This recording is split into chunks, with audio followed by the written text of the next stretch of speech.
Welcome, friends, to this third and final day of my 3-day visit to Germany. I'm very happy to see you again. And I'm glad that we could share some of the basic principles on which the path of the Masters depends, on the method of realizing one's own self through the principle of putting your attention on the sound current of our own consciousness. It's a simple method, but becomes difficult to practice because our mind comes in the way. All our questioning is from our mind. Nobody can ask any question from the soul. Soul has no question. Soul seeks, soul loves, soul follows love. Soul has no questions at all. All the questions we have are from the mind. And the mind wants to be satisfied. And there's nothing wrong with it, because if we can satisfy the mind by getting the questions answered, it helps. It does not come in the way so much. Otherwise, it constantly comes in our way. So when we ask questions, I encourage people to ask questions simply for that reason. Those who have been able to get some insight into what is actually happening, what is the spiritual path, namely the journey of the soul to its own totality, they have no more questions to ask. People prepare long lists of questions, and then when they find what the truth about their own self is, they throw them away. I remember a gentleman from Colombia, did not know any word of English at all, came to see me, so he brought an interpreter with him. And the interpreter carried a large piece of paper. It must have been 20 questions on it. And the interpreter said, this gentleman would like to ask questions. And I have brought this. Now, after he listens to your talk, I'll bring him over to ask his questions. The gentleman nodded because he didn't know what we were talking about. He had no idea of English language. He heard one talk which was translated by an automatic translation system they had installed there. So it translated into Spanish. After that, they both came into my small room where we were having interviews, and the man interpreter began to read the questions. Shall I read the questions? This man snatched the paper and tore it up and threw it away and said, "Muchas gracias." And went away. We were both left surprised. Both the interpreter who had brought the paper, who thought he had some job to do, suddenly lost his job. Questions only come to us because our mind comes in the way. We have no questions. What questions can you have? The soul is desiring to reach its own true home, to find its own totality. Where is the question? What question can you possibly ask? It's a seeking of the soul for its own totality within. How can there be a question? But we ask questions. We ask a lot of questions only to satisfy our mind. And the mind is the one that asks the questions. The mind wants to make sense of what we are doing. The mind wants answers to questions to understand intellectually the whole process. And the mind stumbles upon certain areas where it cannot find answers. And therefore, sometimes we keep asking questions all our life and make no progress. There's a story my master used to tell. He said once upon a time there was a philosopher, an intellectual guy who was thinking too much, and he was walking in one village. In that village they had wells with no parapet walls around them, so they were level with the ground, and while he was thinking of something, he fell into the well. When he fell into the well fortunately did not have very deep water, so he was in that little water, and he was moaning and groaning, "Where have we fallen?" And a man heard, a passerby, a villager, heard his moaning and groaning, and he said, "Oh, I'm sorry, you fell into the well. I'll go and bring a rope." He said, "Wait, before you bring the rope, tell me, why did I fall into the well? He said, I wasn't there when you fell into the river. But won't you like to come out first? No, I want to know, how will you take me out? He said, I'll bring a rope. I have a rope with me. I'll lower the rope, and then you hold it. You can climb on the rope, or I'll pull you out. He said, but what is the guarantee? How will I be sure you will bring a rope? And supposing you bring a rope and lower it, how do you know when I'm halfway up, you won't drop me again? He said, can't we have all these dialogue after you come out of the well? No, but first you must give me guarantee. How will I know? He said, all right, you stay in the well. Then he left the rope and walked away. So you know, so many of us are so much concerned with questions to try to satisfy our intellect, to satisfy our own mind, that we spend a lifetime asking questions and making no progress. Here we are dealing with something that is beyond the mind. We are talking of our own true self. We are talking of our soul, that which creates consciousness, that makes us alive. That's the life force we have. And it's the life force that wants to join this totality. It is feeling it's separated. It is feeling that it is not whole, and we are trying to make it whole. Where is the question? You tell me, if a soul is screaming to go back home, tell me what kind of question can you ask? There is no question you can ever ask. But in between comes the mind and starts all the questions. And these questions will not arise if we do not identify ourselves with our mind. When we do not distinguish between the mind and ourselves, then we ask questions. We have begun to believe we are the mind. And we ask all these questions thinking we are the mind. And the mind has to go somewhere.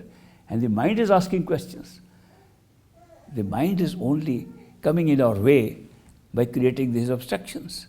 The mind will only be happy if the mind can get something nice and sweet, something attractive, something that gives pleasure, because the mind is used to pleasure.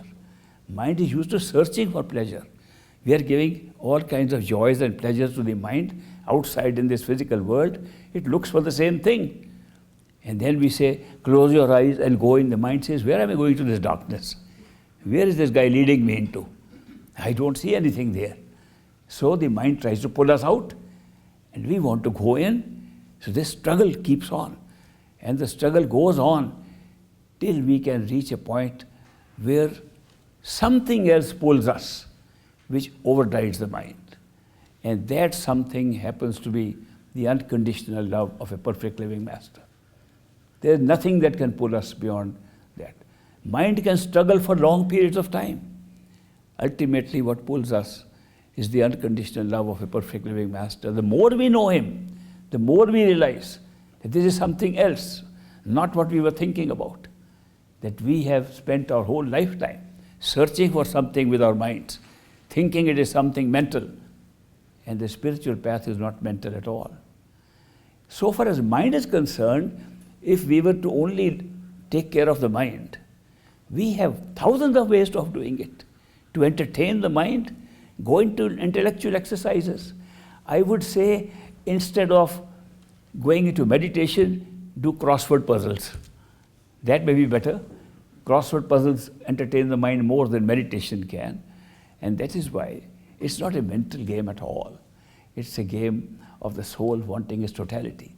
And a perfect living master presents that totality as a human being right in front of us.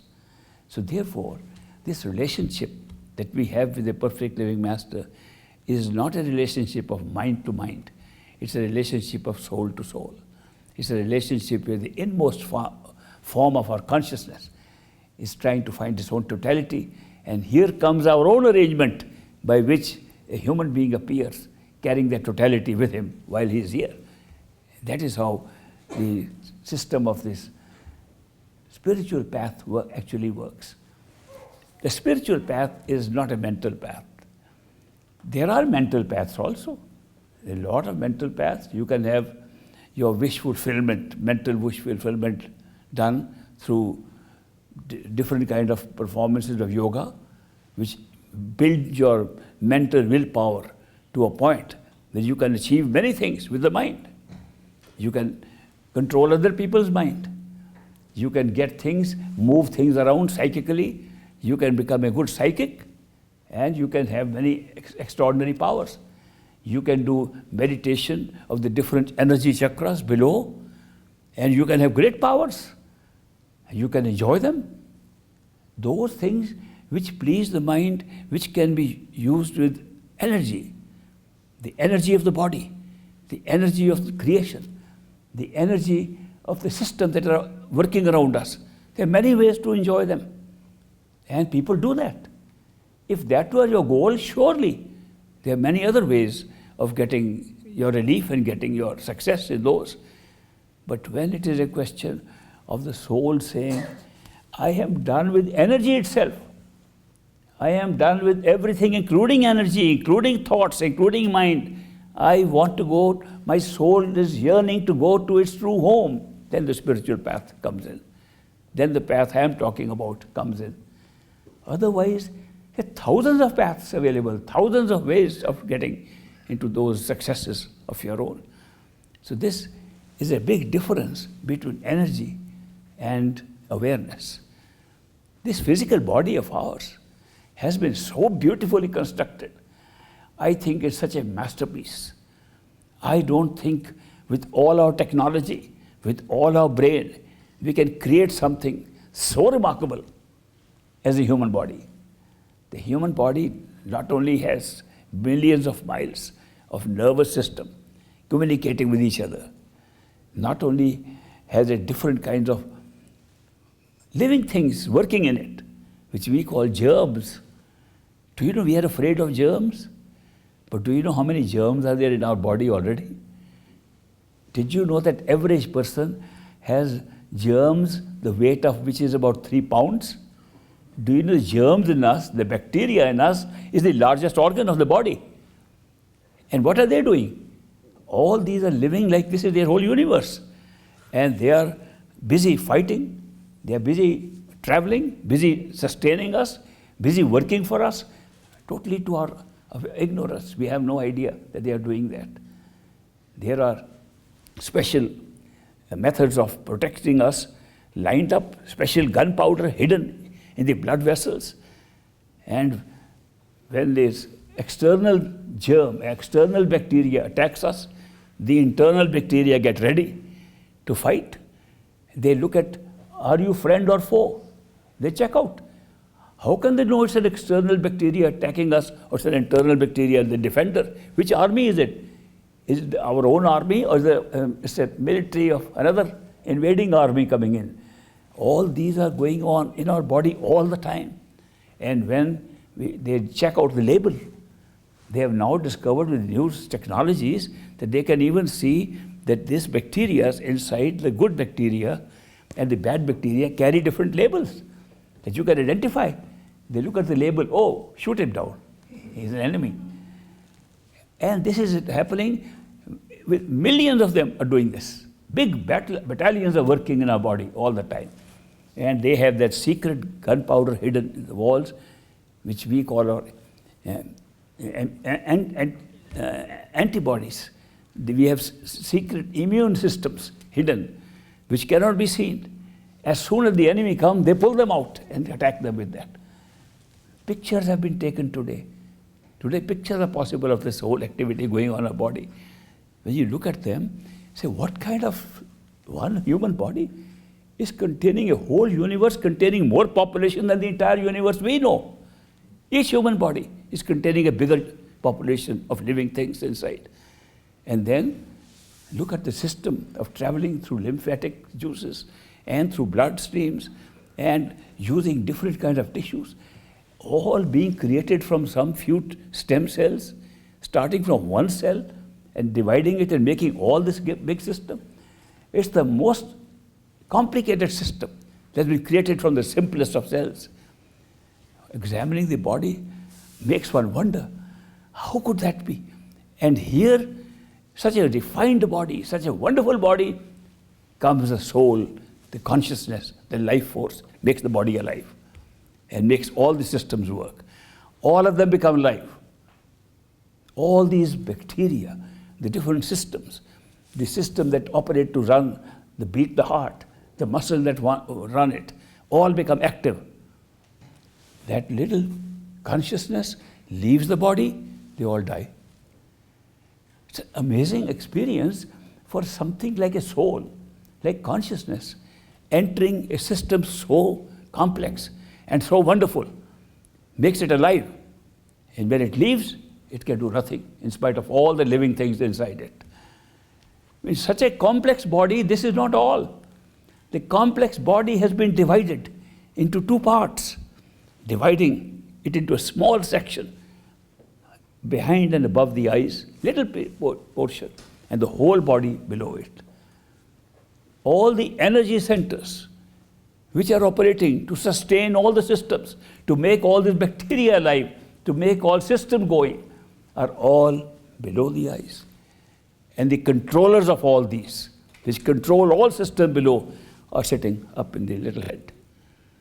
Not only that, within the head, which has got a lot of the brain, that gray matter sitting there, in the center of the head lies a small little thing hanging like a little, they compare it with one of our gods in India called Ganesh or Ganpati, an elephant-headed god who has a trunk like this. When you look at the picture of that thing, which is called the medulla oblongata, along with the other tissues and the pineal gland and the pituitary body, looks just like the trunk of Ganesh. Some people think Ganesh is an external representation of that part of the body. The whole system is operating right from there, for a very small space. If you look even deeply, only two little bodies, the pituitary body, hanging with the medulla oblongata, and that pineal gland on one side, are controlling everything in the whole body and providing all the energy, all directions, such a small little area. And if you try to hit that area, you become totally unconscious. Any other area can deprive you of one of the sense perceptions, can make impact one of the sense perceptions. But when you hit that area right in the center, that is where consciousness sits. It's a very definite area. Now we can't open our heads to go and see it. We can see if there's a corpse sitting there. But within ourselves, when we close our eyes and say, where am I?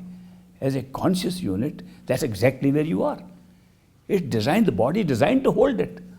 The body is designed to hold ourselves there. And the body is designed to separate the area, a floor space, above which all activities are taking place, controlling all energies below. The whole process of awareness, how much do you know? How much are you aware? How much can you remember? Are all within this area above. What can you do? Can you move your arms? Can you walk? Can you fight? Can you do this thing with your body? Can you have energetic experiences? Can you fly? Can you do these things? Can you create? Are all the energetic portions below us. Remarkable division, that the awareness of a human being, all levels of awareness lie above and all levels of energy lie below. The difference between energy and awareness is very subtle. Many of the people start talking of higher awareness as higher energy. It's not an energy at all. Awareness has nothing to do with energy at all. Energy is a created thing. Energy is an application. And whereas awareness is the one that creates that application. So therefore, these applications of energy are further divided into different areas in the body. And people who do yoga of various kinds, dealing with the different energy centers below, the 6 energy centers, primary 6 energy centers below, they're able to control them.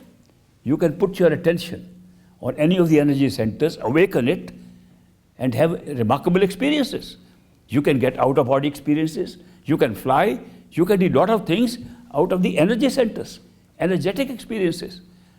But those experiences do not raise your level of awareness at all.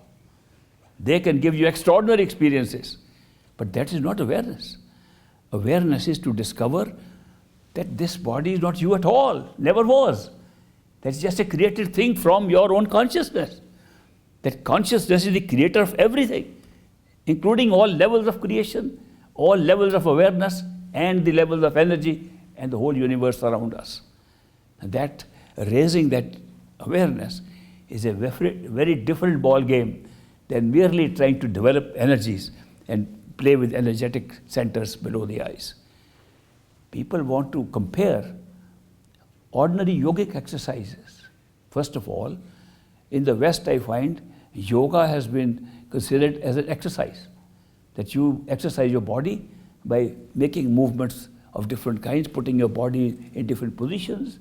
You can lie down like a dead body, you can put your body upside down, you can have headstand, you can do. Of course, they are good for the body. They are good. But that is not a way to raise awareness. It never was. Never was intended. Nobody ever claimed it to do it. And we are now trying to think that the body movements and the body's postures, asanas, are going to give us a higher awareness. They never give it to anybody. That is why we have to be careful when we talk of these terms. What are we asking for? You're asking for good health. Why can't you do jogging? You have plenty of space to jog. Why can't you be running and walking? Do you know that running and walking and swimming, you better exercise than all yogic asanas combined? How are we trying to think that yogic asana will give us a better deal? Why were they introduced? Where did they come from? Go back into history. That the old meditators who wanted to meditate and discover the truth of their awareness locked themselves into little caves. They dug caves so that they are not disturbed by anybody. And they are not disturbed even by the noise and the light outside. They hid themselves in dark caves to meditate. In those little spaces, they had to keep their body active and alive in order to meditate in a healthy body. To keep themselves healthy in a little space, they designed these various movements of the body. They designed the different asanas and postures and listed them, that if you can move your body in these 84 ways, your body will remain healthy. You can keep on meditating in that cave. We've totally forgotten the very purpose of those asanas. They were just to keep a body healthy so you can meditate. And now we are thinking by themselves those exercises are going to give us something. They don't. Similarly, they talked of a very high level of experience where the life force could be studied. The life force was translated as prana. Prana, if the prana has gone, you are dead. The prana is in, you are alive. Prana has always meant the life force. And because they said prana is the breath of life, because you're breathing, therefore you're alive, we retranslate prana as breathing, and we called pranayam a meditative method in which to study life. We made it to study of breathing. And we began to use breathing as a system of getting higher awareness. Who has ever got higher awareness by breathing alone? Breathing takes you to the energy centers. It's a physical exercise. It's a physical activity. To breathe in and out, how can that be so relevant to higher awareness? And yet we make such a mistake. We think pranayama means to do breathing exercises. And we start concentrating on that and think we'll get higher awareness. Breathing interferes with higher awareness. It does not help you to have higher awareness.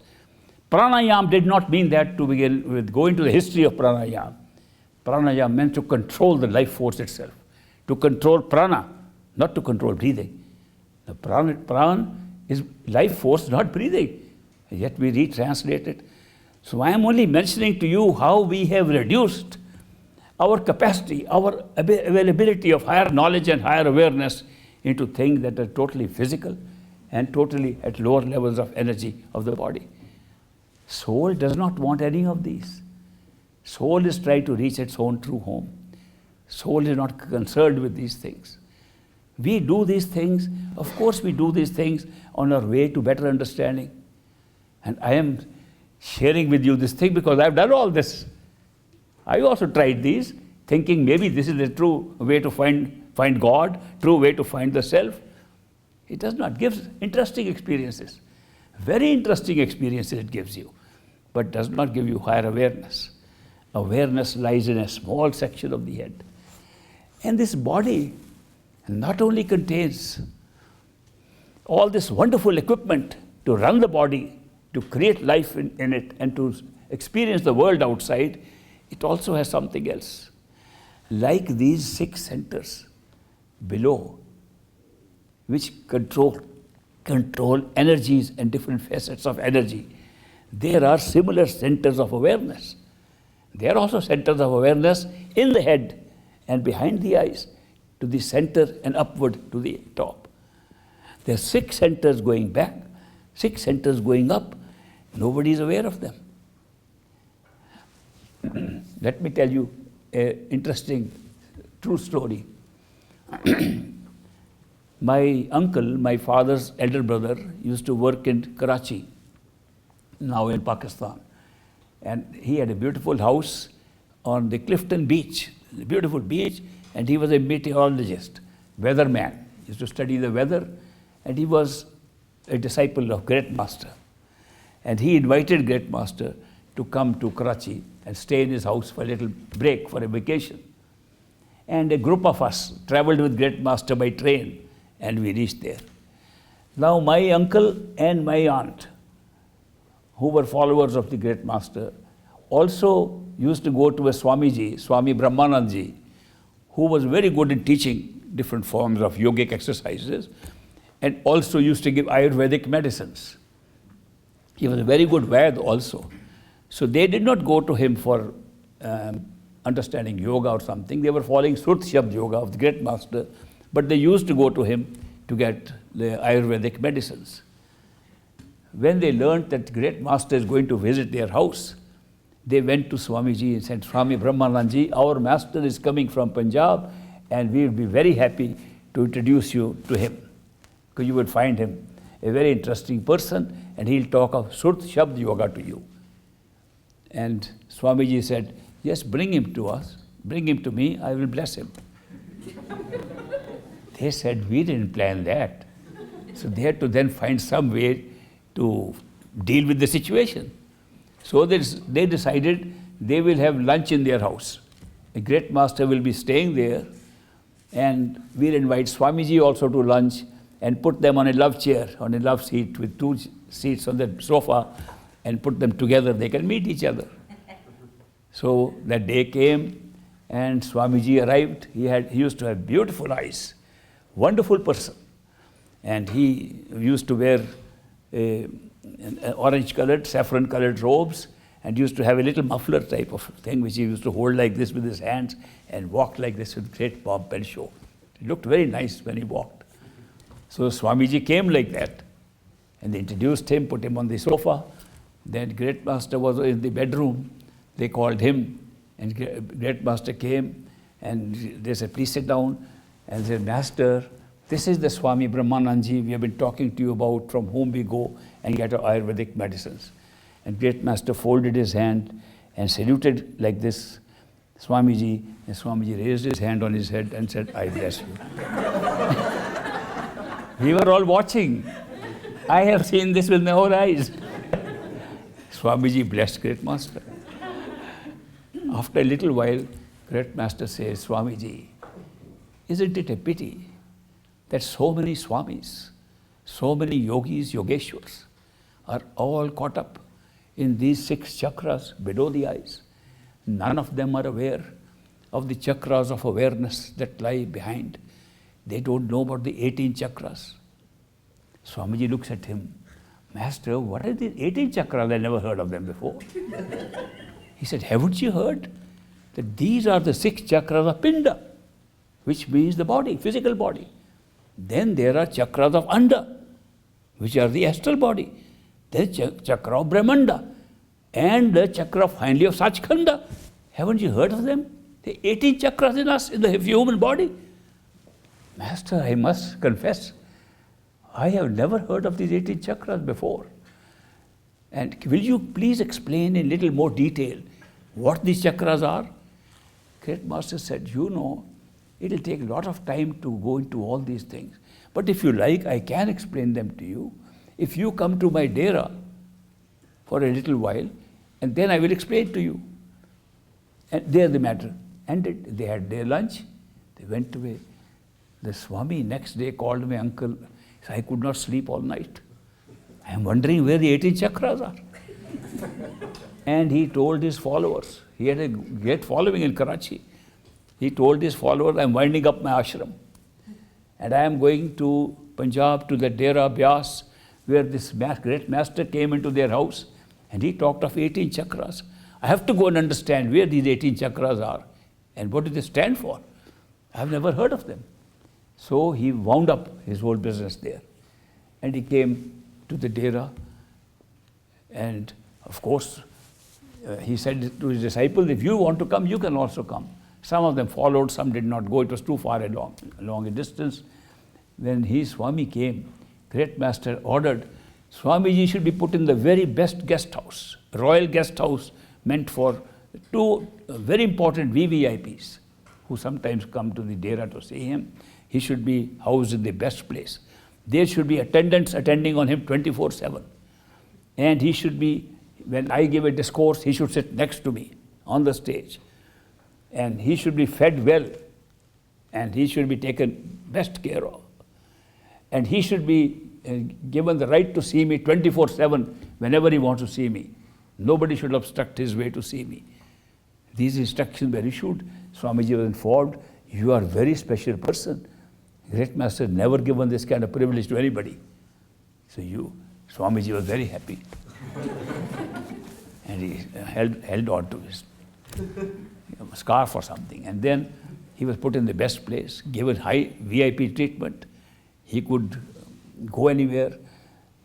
He tried to test out if it is really true that I can see the master whenever I like.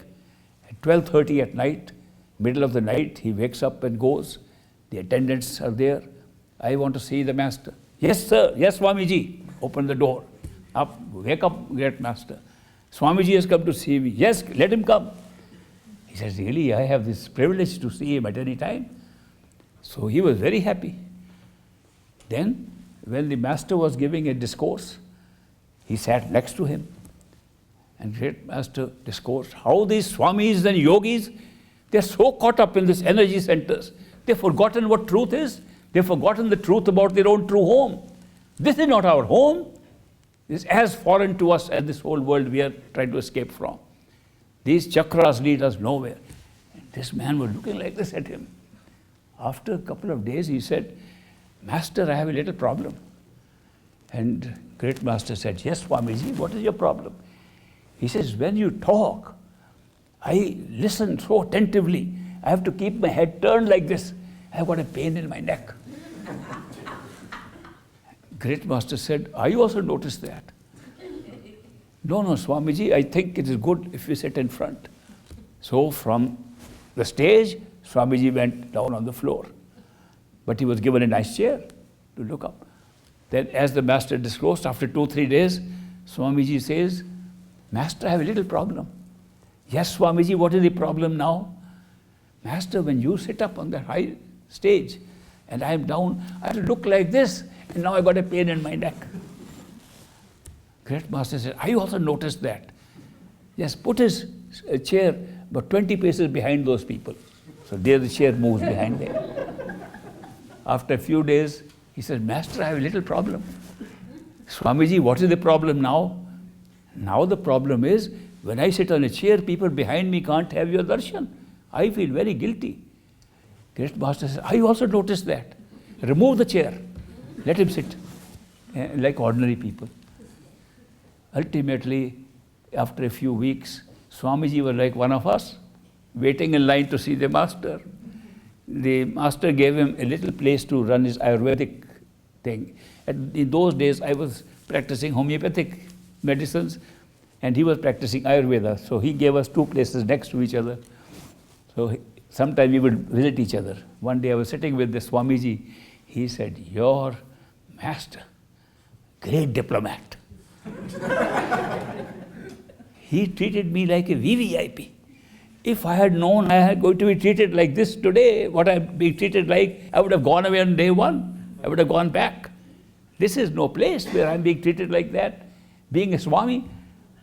And gradually he has put me down on the ground and brought me at the level where I belong. But He has caught me with love, and I cannot run anywhere. His love has trapped me. I can go nowhere. I said, that is the secret of these people. Their secret is not their teaching. Their secret is not even their knowledge. Their secret is the love with which they pull us. And as you will stay longer, He says, even in these few weeks, I have seen what is drawing people to Him is not His teaching, but His love. His love pulls us. And we are trapped. We can't go anywhere. I can go nowhere now. And then, of course, he made great progress too. He was a great Swami. But I am only giving you an idea how masters can deal with people in such strange ways that sometimes we don't understand it. Because they are not dealing with what we think they are dealing with. We think they are teachers come to teach us a spiritual way of meditating. They don't care for meditation. They don't care for the things we think are the most important things. They think the only thing that can pull us beyond the mind is unconditional love which comes from beyond the mind. They are sitting with us with that unconditional love coming directly from our source, coming directly from our true home, our Sachkhand. They are pulling us with that force and not bothered about any of these other things. Our mind wants to ask questions and they give us answers. Our mind wants to learn and they teach us. Our mind wants to know what is meditation and they tell us what is meditation. They have not come for that. There are thousands of people who can teach us meditation. There are millions of books today which you can read about the whole spiritual process, about this process. You can read any of them and know the whole process. If books could give us that kind of experience which these people give us, we would not need a perfect living master at all. Living masters give us the actual experience of going back home. Their mandate is not to come and teach us. Their mandate is not to make us better people. Their mandate is not to pick and choose who is there. Their mandate is those who are ready, for whose time and place they have come, to take them back home. They will take us back home no matter what. They make us feel, do your meditation. Why do they say that? Our mind wants it. You must put in your best effort. Why do they say that? Our mind wants it. You must study more. Why do they say that? Mind wants it. You must practice this. Why? Your mind wants it.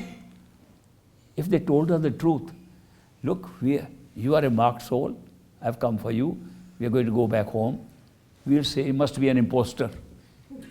He's not a master at all. He knows nothing. He didn't teach us anything. Our mind is caught up in those things. When they come, now look from their point of view. They have come for a soul that is ready to go home, and they have taken responsibility for that soul. They're looking at the soul. It's so much love and beauty. This is the one. We have to travel together, take them back stage by stage to their home, give them all the kind of experiences that they need in order to make the journey interesting. That's all we are interested in. And then we are bothered about our own meditation. We are bothered about what diet we should have. We are not vegetarians. They said be vegetarians. Do you mean to say if you become vegetarian, you become spiritual? I have seen vegetarians committing more crimes and sins than non-vegetarians, many times. How can vegetarianism make you spiritual? Yet they say become vegetarian. They say do this, do that. Why do they give us a list of do's and don'ts? They are not required. They give us, mind wants it. Our mind functions on that basis. And they are helping us to deal with our own minds. They are not trying to say, okay, we have come for your mind. They have only come for our soul. But our mind wants all these things. Therefore they prescribe meditation. Therefore they prescribe struggle. Therefore they prescribe all these things. And sooner or later we come to know these were not the things that matter. The only thing that mattered on the spiritual path was love and devotion. Love that comes from beyond the mind, from our true home, which is pulling us. And they are personifications of that love. And they personify not only in what they say, much more in what they're actually extending to us. When we begin to see that love and feel that love that they give us, we forget everything ourselves. People have come to great master. I've seen them. Master, I want to have this experience. Master, I want to have this experience. Flying in the sky wasn't enough. I wanted to go and see the orange sky. That wasn't enough. I wanted to do that. And they say, all right, try. At the end, they say, Master, I want nothing but to be with you and to go home. They give up all their desires, not only outside desire, even inside desires, because they find out the truth is that the soul is yearning for its own true home. And in their own true home, nothing of the stuff exists that we are talking of here. The true stuff is love, beauty, bliss, joy, which comes automatically when you go there, automatically when you pull there. And that pull is so strong. If you have been with these masters for sufficient long time of time, as I had an opportunity, very good fortune to be with the master, you begin to feel that you are in such khand while you are here. You begin to feel your whole journey is merely for entertainment, that they have already assured you that you are at home, that they have settled your matter when they first see you. In the holy book Granth Sahib, it says,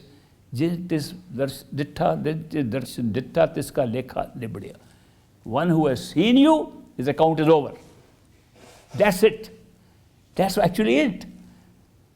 A person who has once seen the face of a human being who's carrying that awareness, who we can call a perfect living master, you have just seen his face. It's good enough in the laws of this universe that your account is over. You will get initiated and you will go home bound to do. It's such a powerful thing. Darshan of a perfect living master is so powerful that once you get it, your account is over. And if they happen to look at you, that means drishti. Not only you look at a master, he looks at you and you have your eyes meeting his eyes, you are bound to go in the next few lifetimes. And if you are initiated, that means accepted by a master in a formal way. Okay, I accept you. You can go in this very lifetime back to your true home, never come back again. Such is the wonderful experience with such people. We have no idea who they are. They are hidden people. They are what we in India call Barupiya. Barupiya means they disguise themselves. They disguise themselves as ordinary human beings. And in disguise they work with us and we can't recognize them. The word Barupiya reminds me of some other things. There used to be, when I was in Ishwar Puri, there used to be a group of people who entertained people by disguising themselves. We called them Barupiyas. And the Barupiyas would come and pretend to be somebody else. And if we could guess who they are, they only wanted five rupees as a reward for their costume and their makeup that they are using to disguise. If we could not guess who they are, we had to give them 50 rupees. So somebody would come, I'm a police officer. We say, oh, you are not a police officer. Okay, 5 rupees. One day, my father and I were going through the Soteri road and then going into the inner part of the town, which was the red light district. That means the prostitutes were there. But the Hakim to which we were going, the physician we were going to meet, lived on the other side. So we had to pass through that street. So my father is going with me, we are walking through, and a girl suddenly sweeps upon me and catches my arm. Oh, I'm glad to see you again. I said, I don't know you. And my dad says, no, you are a young man, you know these things happen. I said, no, Dad, I really don't know this. Oh, haven't I seen you? How dare you say you haven't seen me before? And the girl embarrassed me so much. I kept on arguing with my father. No, I've never come into this area. I am not like that. I am like your son. He said, no, I understand these things. I have also grown up. I have also grown up like this. Oh, I was so shocked. What happened? Next day, a sadhu comes to our house, $50. I said, why $50? Yes, 50 was yesterday. So these are the Barupiyas, they're entertainers like that. And that is why one of the mystics says, if you want to know a perfect living master, you will find him as a Barupya in disguise. He'll be disguised as an ordinary person. You will not be able to see what is inside. Inside that person is totality of consciousness. Inside that person is God himself. Inside that person is all that you can ever find in the highest level of spirituality. So don't be mistaken and take that person to be an ordinary human being. He will talk like an ordinary human being.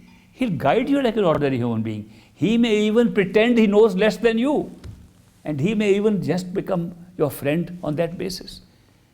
But what he will do will be, he will, if you are marked soul, he'll pull you with his unconditional love.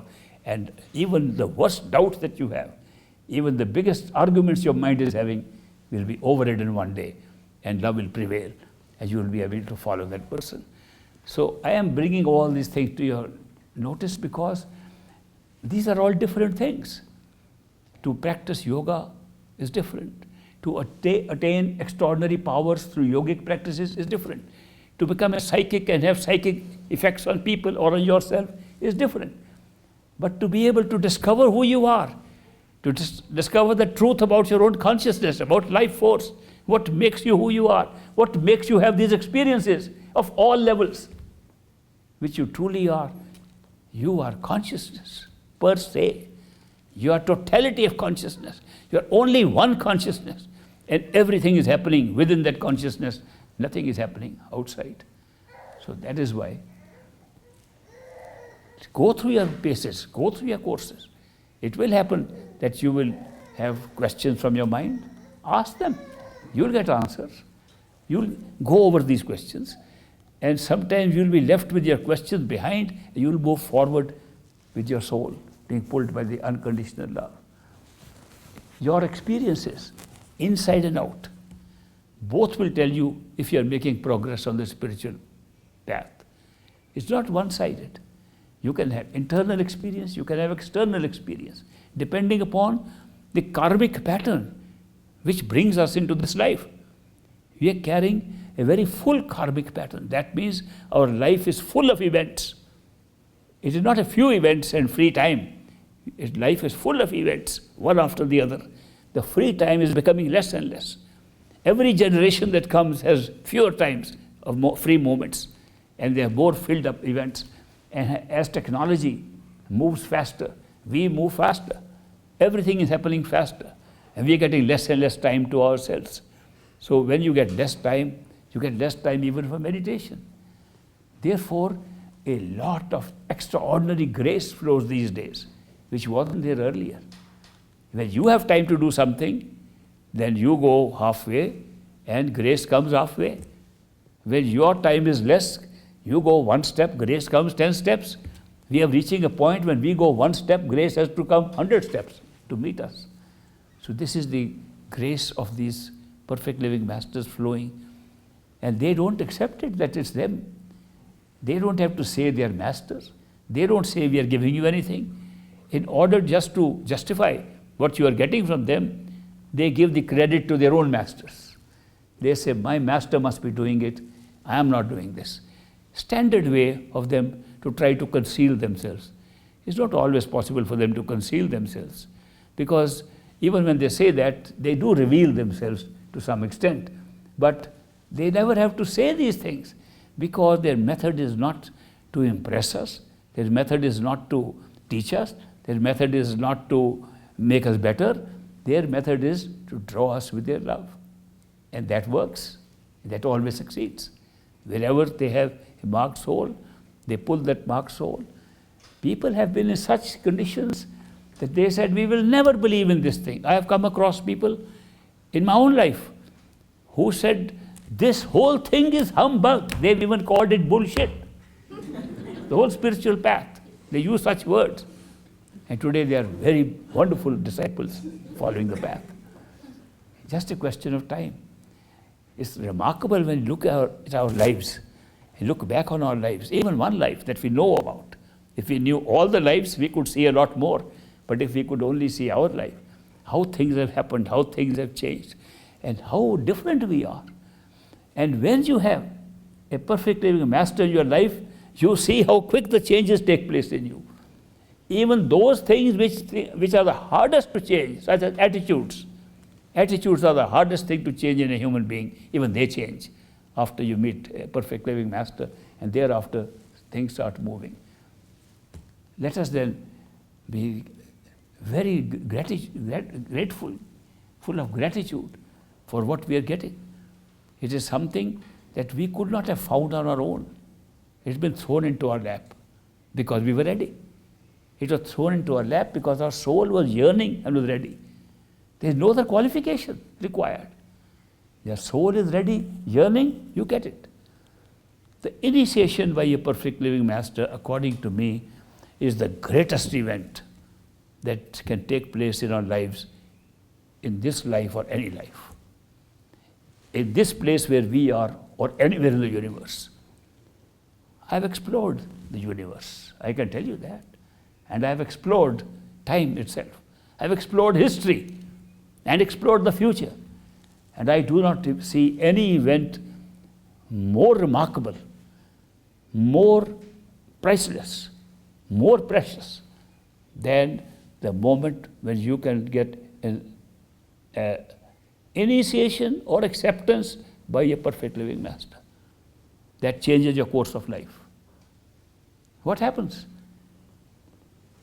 The master recognizes your soul, says, now we'll go home together. Period. And you go home together. Do you know that's the end of the journey, not beginning? We think initiation is the beginning of our journey. And truthfully, it's the end. We have been journeying for millions of lifetimes. It was all a journey towards coming to this point. And then you come to that point, and then the journey is merely an afterglow of what you have been going through. It's not a journey. When you have spent millions of lifetimes, then a short time after that, just having a little fun here and there, a fun in this world and a fun in the inner worlds, you reach home. That is not considered part of the journey. You arrived. Initiation is the point of arrival. And once initiated, the master has taken total 24/7 responsibility for you and 100% guarantee of your going home, no matter what you do. We are still worried about how much meditation we are doing, what progress we are making. Masters smile at that. They say, from what I have given them, what are they counting their effort from? How much can a little ant put an effort to climb a huge mountain? This is what they are talking of. The disciples are thinking our effort is doing something. It is so puny compared to what they have promised or what they are going to do for us. Even if we did not do anything, they would still take us. Mind doesn't accept it. Our mind says, no, we have to work for it. They say, all right, work. They give you a long rope. Somebody said, Master, is it true that when a master initiates you, he takes full responsibility not only to take you back home, but for everything, including this life? Master said, yes. When you are initiated by a perfect living master, and you say, Master, take all responsibility for my life here and hereafter, he'll say yes. After that, do you have to worry about anything? No. But do we? We do worry. We still want to say, Master, I can do this. Come and give me a little help. We don't say, Master, you do it. We say, Master, you come and give us a little help. And we can do this much. Now you put in the extra grace so we can do it a little better. We are still putting the effort on ourselves. It's not necessary. And what shifts you from putting your own effort and then leaving it to Master is an experience on a daily basis, an experience on an everyday basis that this could not have happened if I had only put my own effort. This could not have happened if Master's grace was not there. This event would not have taken place the way we are looking at it if Master's hand was not on it. Every day we keep on seeing these things. Ultimately we realize, he's doing all that. Why am I wasting my time putting my effort into it? That's the time when we find our mind was struggling for nothing. But masters go along with it and give us a long rope. We say, we can do it, okay, go and try.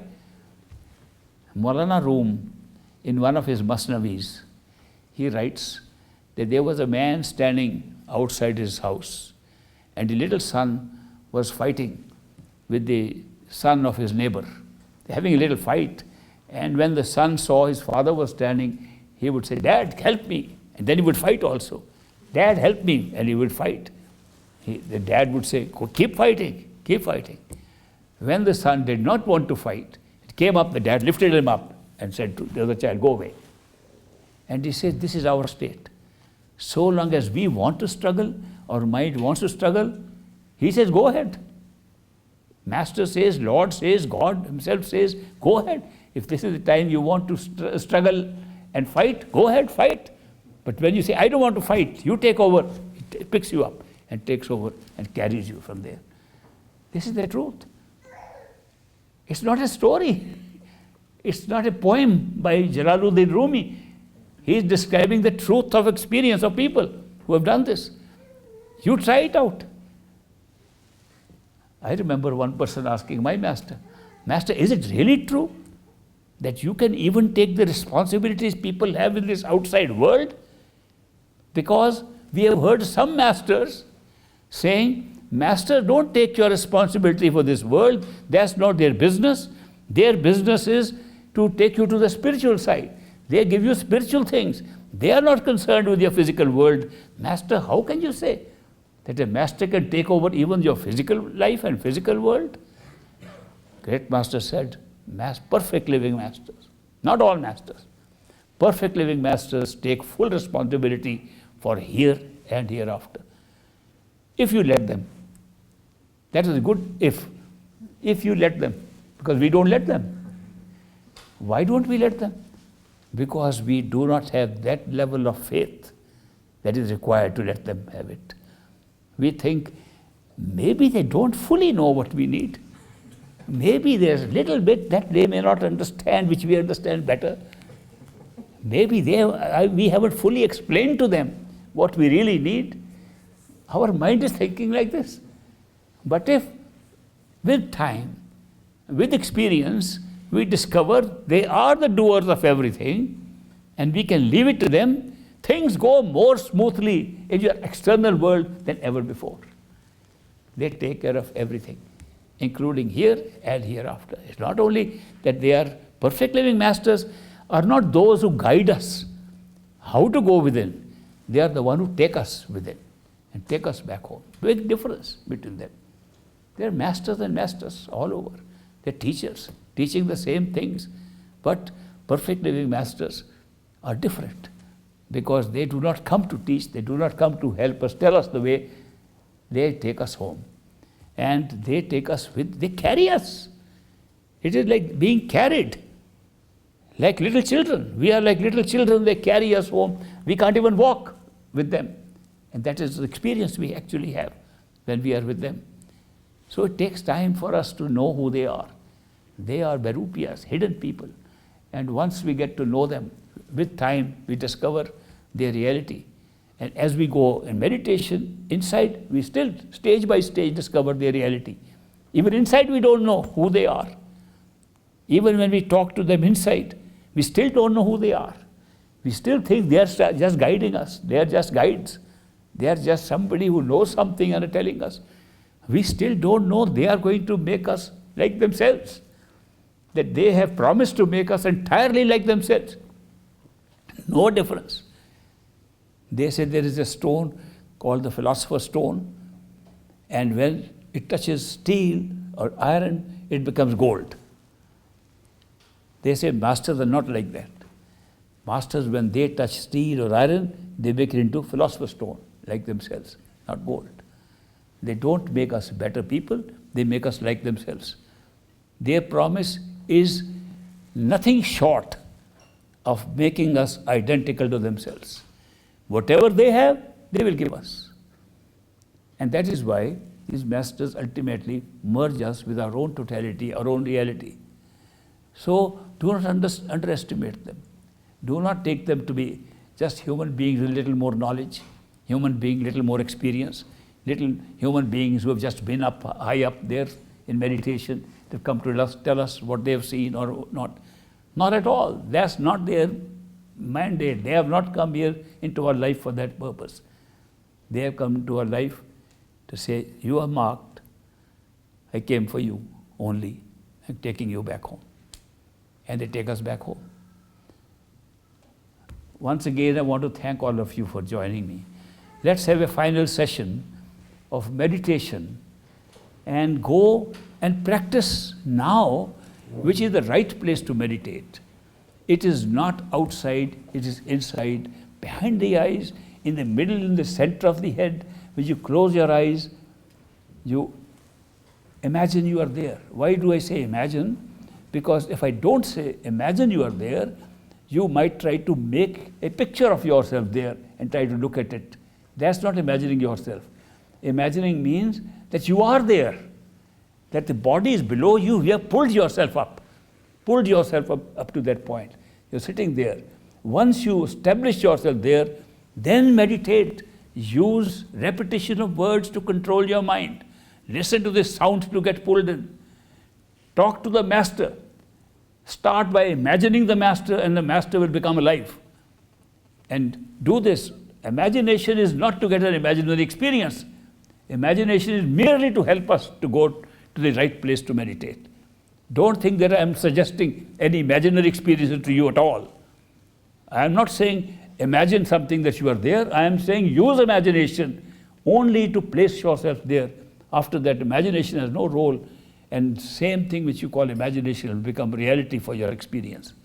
So go there, and now use your mantra, use repetition of words to control the mind so it doesn't go out at all, and then talk to your master inside and express your love and devotion as best as you can.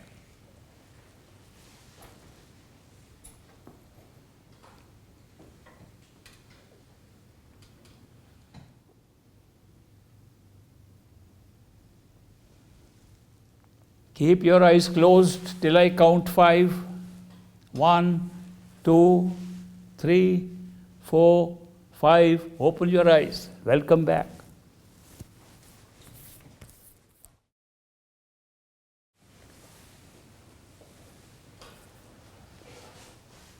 Our official meet for 3 days, for which I was here, ends now.